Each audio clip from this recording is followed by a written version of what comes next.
Hey Alexandra, nice to see you. This tent is madness, it's mayhem. Yeah, good madness, I think, even though some of it's pretty chaotic. Yes, my name is Alexandra. This is the Demon Box, and we're Eternal Research. This is our first instrument for commercial availability. You may have seen us at NAMM several months ago. This is our finalized version. We're just beginning manufacturing at the moment.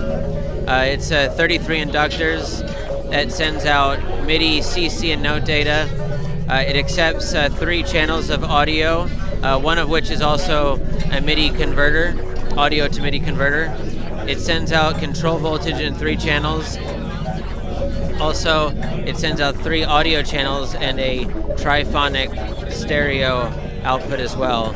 And all of that is sending the data from 33 inductors across 3 separate channels of 11 inductors. So is it just magnetic conversion, or is it doing pitch as well?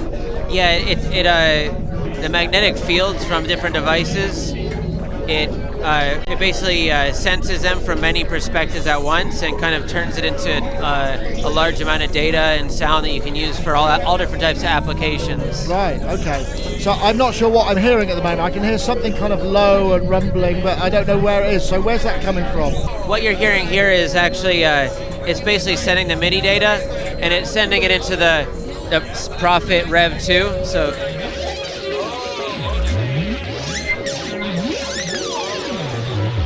you'll be able to hear whatever synth voice you're choosing. So is that? I mean, that's complex and that's like wide range pitch bend is happening. The pitch information, right? Yes, because it's even more complex because it's being sent over various channels at the same time instead of all through one channel. So you can ascribe different values to each channel and basically, use 3 channels of MIDI at the same time. Right. Okay.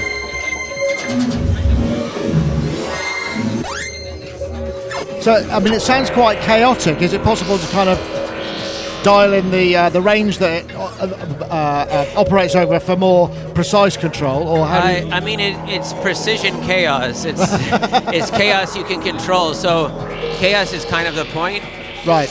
It's just about finding a way to hold it. It's like the way fire is chaos, but if you know how to use it, you can warm yourself. So.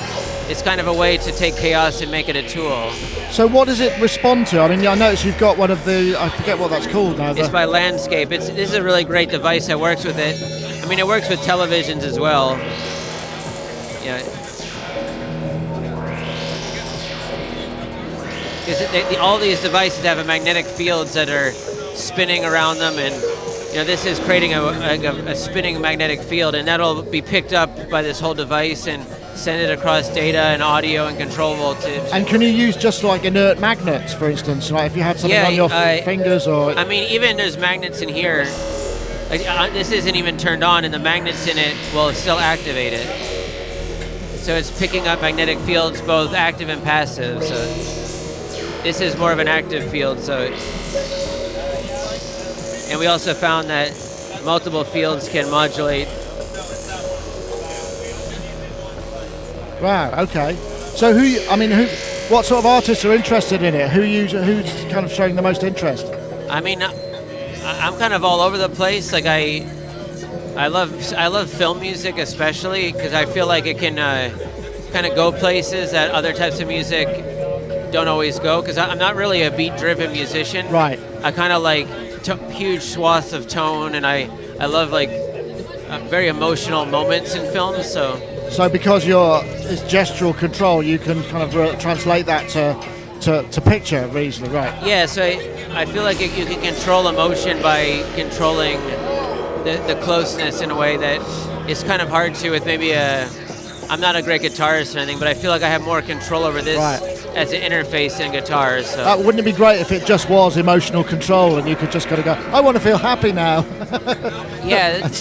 I mean, it does have a motion control aspect. It just, the other part of it is that it's very dynamic. It has many different channels at once. Right. So it's not one-dimensional. It can kind of, it has spatialization to it. So what's going on the front panel? What are these controls?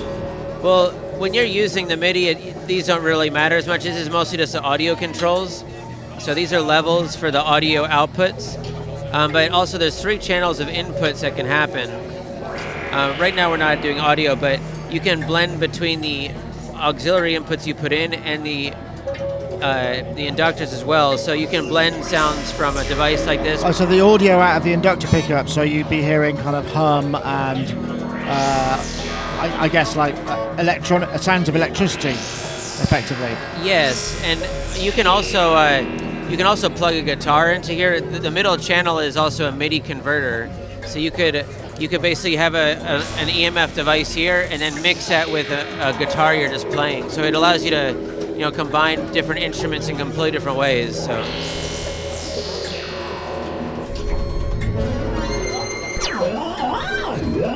Okay, yeah, I was hearing quite a high frequency delay there, so that's that. Yeah, I get that. In terms of the effects on the synth, I think it was. Yeah. So that's interesting. So give us some more.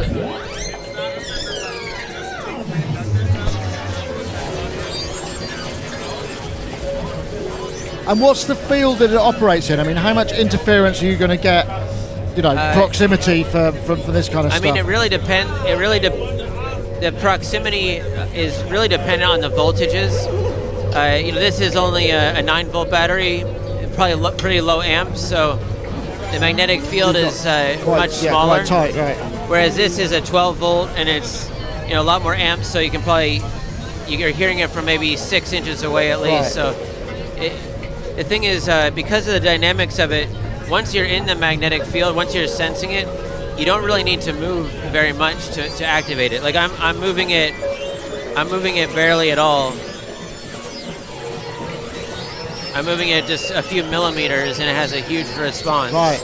And I see it's not, but I say there's video being controlled over here as well. Yeah, so we're using a Max patch to control video. So you can use it for all kinds of gesture and proximity to any kind of... Yeah, it's a very synesthetic instrument, and it's designed to be able to activate visuals and make sound at the same time. So it allows people to feel and see at the same time. So it's, I think going back to my interest in filmmaking, that I just really wanted to create an instrument that allowed people to kind of feel that sync of visuals and sounds and have emotion connected to it. Right. Oh, that's cool. So is this available now? Are you shipping? Well, we actually just this past week began the manufacturing process.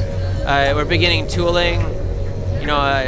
All the insanity in the world right now has made manufacturing a very stressful thing. But thankfully, because of a lot of hard work, we're able to do it despite everything, and not have it affect the cost of our instrument very much. So.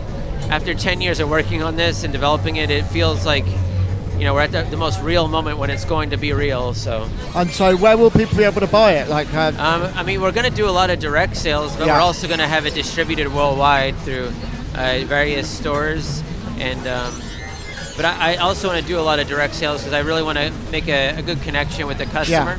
Yeah, makes sense. And what are you expecting it to retail for? We're kind of in the range of like $8.99, $9.99. We won't know exactly. I mean, we are going to offer a lot of educational discounts because we really want people to learn about the dimensionality of electromagnetic fields. So, we really want to offer it for a reduced price to anyone who's part of education. Excellent. Thank you very much, Alexandra. Thank you so much.